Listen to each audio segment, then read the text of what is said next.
Guys, ituturo ko sa inyo kung ano ang ano nga sabihin ko?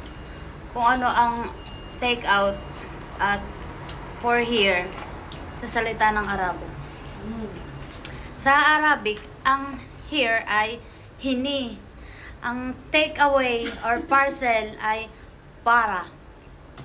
Isang bara. Isang bara ka. Isang bara ka lang. Tapos pag dito ka bibili naman sa Taiwan, halimbawa, bibili ka ng McDo, at tanongin ka, take for here or take away? Chiri or homyen or napien? Home yun ba? Chiri, chichu. Tapos guys, yung sa Bicol, sa mga Bicol naman, yung dine-in na take out, ang dine-in ay Giningani. giningani. Tapos yung outside, Udto. udto. Pag sa mga bata naman, ay din eh.